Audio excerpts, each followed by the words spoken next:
Hi, I'm Michelle from Michelle's Romantic Tangle, and while we were running errands last week, we made time to stop at both of the Safe Haven thrift shops. They're run by our local animal shelter, and they seem to be a great place to find pretty vintage things to drool over. I don't tend to buy a whole lot at either of these shops, but when I do find something, it's really, really good. That Raggedy Ann book looks very familiar, and I don't know. I'm going to play the game of when in my childhood was I around a copy of that and who did it belong to? It's possible it was one of the books that my dad handed down to my sister and I. The date would have been a little early, but I know they kept stuff in print for a while, so who knows? High on the list of things that are not at all important. But it's fun to wonder. Look at these two portraits. She is something else, and if she is a character that I should recognize, please fill me in the comment section below because she is just so interesting looking that she has to be someone. Like the little basket with the notions, that is cute. Maybe for a sewing friend for an occasion where you would have sent flowers. These shops are always full of fun stuff. I think the patrons who donate them things, for the most part, give them pretty good stuff. Kind of intrigued by the toll painting, not enough to linger on it for very long. I was headed to the craft section. And at this location, the craft kits never ever change. If you look through here, the one in the front is new. That was not there however many months ago I last visited. The stamp cross stitch is new. I don't recall seeing that before, but as soon as we get past it, we are going to be on to the Creative Circle kits. They have a ton of them. And I was completely bewildered by it until I posted a estate sale video and someone filled me in that the Creative Circle used to be one of those party clubs. I guess they were an MLM. So someone must have donated their back stock. That would solve the mystery of why there are so many duplicates of the same kits. Now, the other mystery would be why the store has had them for, we must be over 2 years at this point that those have been in that box. And the other location changes stuff out really fast, so it confuses me. I guess it's better that they keep them forever and ever than that they pitch them into the bin for the landfill. Hopefully the person who wants them will at some point get them. There's a roll of Ada that I did not see while I was in the store. Luckily it's pink and I don't want to stitch anything on pink, so I don't feel bad about not having seen it. Yarn for $1 a skein, and I didn't dig through, but it didn't look promising. There is a quilt that is that old cotton poly blend, so it wasn't tempting. I like this saw. Didn't focus in on the price. I think it was like $12, and I love the subject matter. I wish that it had its original end pieces. If it had, it might have had to come home with me.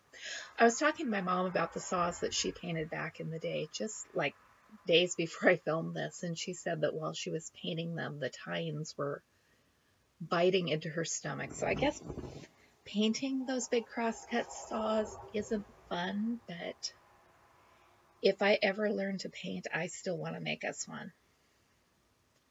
I thought my mom had done more than just the one she made for my grandparents, but apparently not. And they're one of those things that just makes my heart go pity-pat. This is an old glass that is not one of the set I am looking for, but it is probably the same vintage as the set I am looking for, and that gives me hope that maybe someday in the future I'll find one of the ones I'm after. I found them on eBay, and they are not cheap. That's what happens when you get all nostalgic about things that were already vintage before you were born and that your mom picked up at the thrift shop back in 1970, whatever. Okay, look at this waffle weave baby blanket that all of us had a zillion of. They cross-stitched on it, and that is just the neatest idea. I didn't want to unfold it and disturb their cute little display, Now I wish I'd peeked at the back to see if they stabilized it with something or how they did that. I wouldn't think waste canvas because that would be unnecessary. Here's an Edison Electric Family Iron, and somehow I collect old irons. I pick them up at estate sales for next to nothing. I didn't see a price on this one, but I'm sure it was more than nothing. It was heavy. I think that bottom plate is probably cast iron. And really what I love most about it is the box. That has got to be old. It says it weighs 6 pounds. Did they market the irons based on their weight? I guess the heavier it was, the better it would maybe get the wrinkles out. I love old globes. We had one and we broke it, and I put it back together and they broke it again, and at some point I gave up. Ours was not nearly as cool as that one. This is the style of basket that I'm always hoping to find when I go down the basket aisle. And they had one, and compared to the price on the last one I found, this one wasn't bad at all. But something about it, I have the hunch that is not the basket for me. I'll find a different one. Or maybe I won't, but I tend to go with my little inner voices that say whether that was the right one or the wrong one. At an estate sale this weekend, I found one of those lithographed tin doll houses that I want so badly. It was super cheap, but it had some damage I didn't know if I could fix, and once again, I don't think that was the one for me. At some point, there will be another one.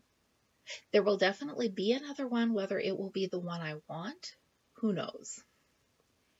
Here's a fairy light. I had forgotten about those, and I think I do have one or two in my sewing room.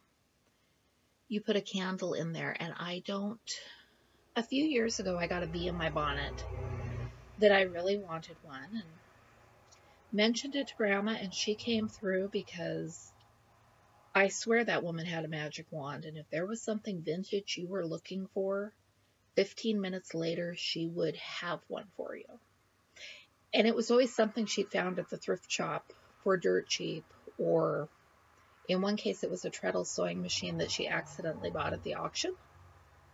Still don't entirely know if I believe that story. I suspect that she bought it on purpose at the auction, and then when she knew I wanted one and what I wanted to do with it, it became an accidentally found it at an auction.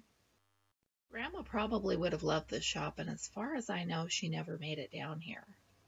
Although she did a lot of roaming the area that we didn't, not that we didn't know about, but it wasn't her job to tell us where she was going, so she might have been here. It's the sort of place she would have liked. I am loving the idea of china sets in old laundry baskets, and that's not a practical way to store your china. For displaying it in a thrift store, it's great. Maybe if I ever get that collection of random pieces, I could put it in a wicker basket, silly as that would be. Love this glass. I know I should know what it's called, but it is escaping me right now. It is just super pretty and the kind of thing that makes me wish I had a china hutch.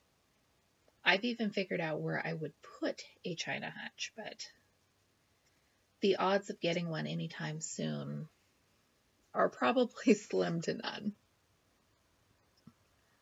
I don't think my husband wants a china hutch. We had one for a while, and genuinely, at the time in that house, didn't have enough room for it, so we passed it along to someone else. Not sure what oh, there, we're looking at a jewelry box.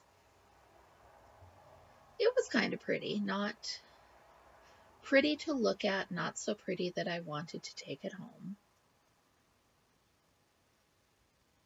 And a sewing machine without the foot pedal, which I think makes it a doorstop. I've already got one very similar to it that's in the same condition. I found it at a yard sale. No, it was an estate sale, and it was under a bush in the rain, and I couldn't leave it behind. It was also very, very cheap. So since I have one doorstop sewing machine, I don't need any more. If I find one in a free pile or something, you know I'm going to bring it home. But I don't need to buy anymore. There was nothing to find in the craft section today. This is the shop where in the past I have found the quilt shop fabric with all the fat quarters and jelly rolls. So I stop when I'm in the area and look. And there was some blue Aida that I didn't need. And I think we're just winding down to the end here. Thank you so much for watching. I am Michelle from Michelle's Romantic Tangle, and I will be back with you with more videos soon. Let me know, did you see anything on this little thrift shop adventure that caught your eye?